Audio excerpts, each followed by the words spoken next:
V.I. Lenin. The Ideological Struggle in the Working Class Movement.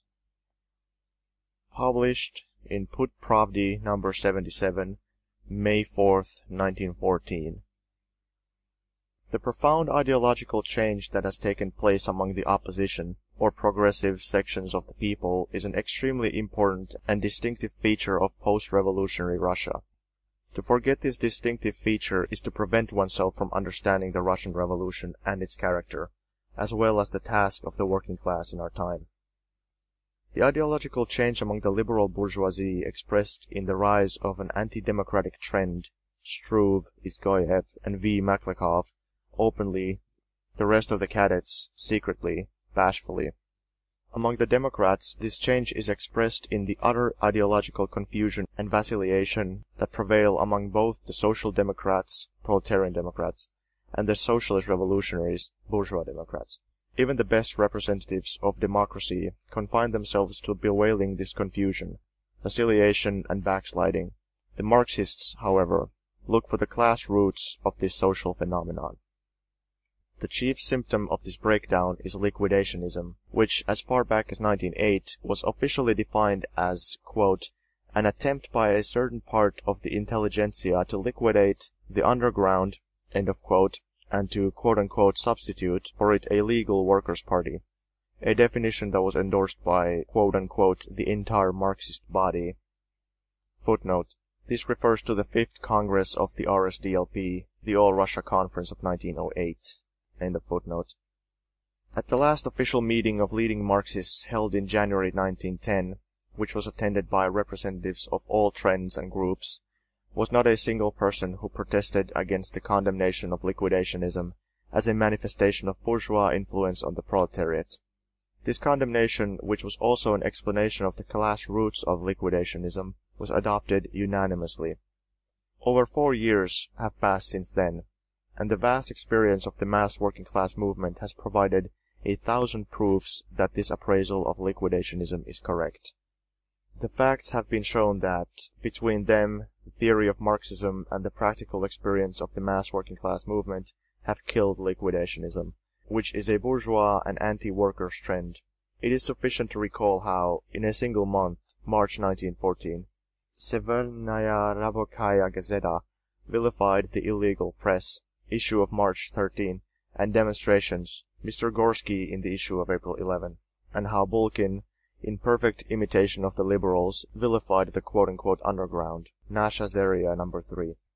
How the notorious L.M. on behalf of the editors of Nasha Zaria fully supported Bulkin on this point and argued the case for quote-unquote building a legal workers' party. It is sufficient to recall all this to understand why the attitude of the class-conscious workers towards liquidationism cannot be anything else than that of ruthless condemnation and complete boycott of the liquidators.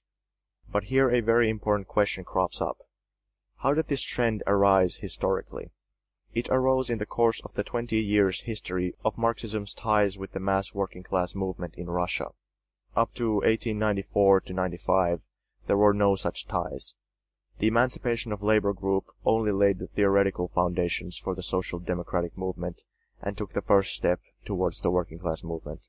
It was only the propaganda of 1894-95 and the strikes of 1895-96 that established firm and inseverable ties between social democracy and the mass working class movement.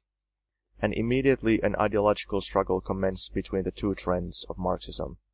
The struggle between the economists and the consistent Marxists, or later, Iskrists, 1895-1902, the struggle between the Mensheviks and Bolsheviks, 1903-1908, and the struggle between the liquidators and the Marxists, 1908-1914. Economism and liquidationism are two different forms of the same petty bourgeois intellectualist opportunism that has existed for 20 years. That there is a personal as well as ideological connection between all these forms of opportunism is an undoubted fact. It is sufficient to mention the name of the leader of the economists, A. Martinov, who subsequently became a Menshevik, and is now a liquidator. It is sufficient to call a witness like G. V. Plekhanov, who on very many points stood close to the Mensheviks, but nevertheless openly admitted that the Mensheviks absorbed intellectualist opportunist elements into their ranks, and that the liquidators continue the errors of economism and were disruptors of the Workers' Party. Footnote. Why do we say on very many points? Because Plekhanov occupied a special position and departed from Menshevism many times. First, at the 1903 Congress, Plekhanov fought the opportunism of the Mensheviks. Second, after the Congress, Plekhanov edited numbers 46 to 41 of Iskra, also in opposition to the Mensheviks. Third, in 1904, Plekhanov defended Axelrod's plan for Zemstvo campaign in such a way that he passed over its chief mistakes in silence. Fourth, in the spring of 1905, Plekhanov left the Mensheviks. 5. In 1906, after the dissolution of the First Duma, the stand Plekhanov took was not at all a Menshevik one. See Proletarians, August 1906, present edition, volume 11, pages 179 to 83. Sixth, at the London Congress in 1907, as Shevaranin relates, Plekhanov opposed the organizational anarchism of the Mensheviks. One must know these facts in order to understand why the Menshevik Plekhanov so long and so resolutely fought liquidationism and denounced it. Proletary, the Proletarian, a Bolshevik illegal newspaper published from August 21, September 3rd in the New Calendar Style, 1906 to November 28th, December 11th in the New Style, 1909, under the editorship of Lenin. 50 issues were published. Active collaborators on the paper were M. F. Vladimirsky, V. V. Vorovsky, I. F. Dubrovinsky, A. V. Lunakarsky, and others. The first 20 issues were prepared for the press and set up in Vyborg, but as conditions for the publication of an illegal organ in Russia became extremely difficult, further publication was transferred abroad, Geneva and Paris. Proletary was virtually the central organ of the Bolsheviks. Most of the work on the paper was done by Lenin, several of whose articles appeared in almost every issue.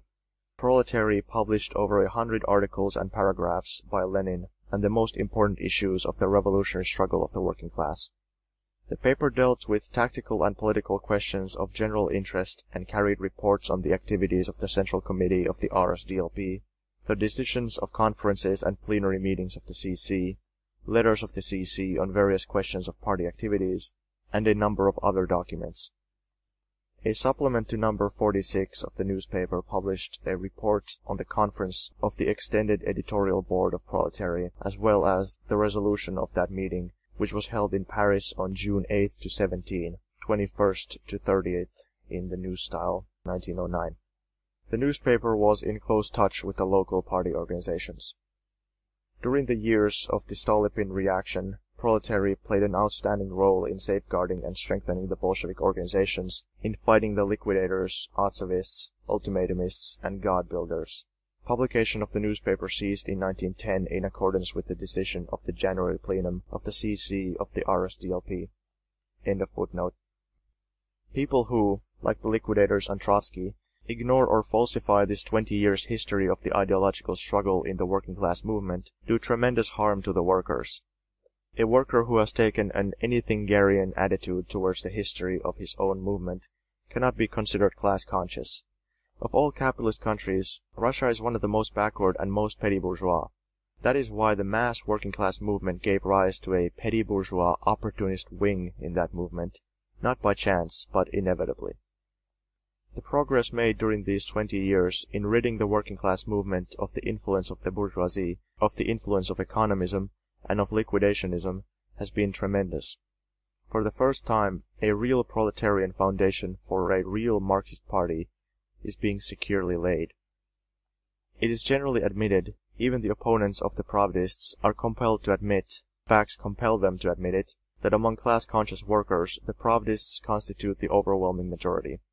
What the Marxist plenum of January 1910 recognized theoretically, that liquidationism is bourgeois influence on the proletariat, the class-conscious workers have been putting into practice during the past 4 years. They have secured practical recognition of it by weakening the liquidators, by removing them from office, by reducing liquidationism to a group of legal opportunist publicists standing outside the mass working-class movement.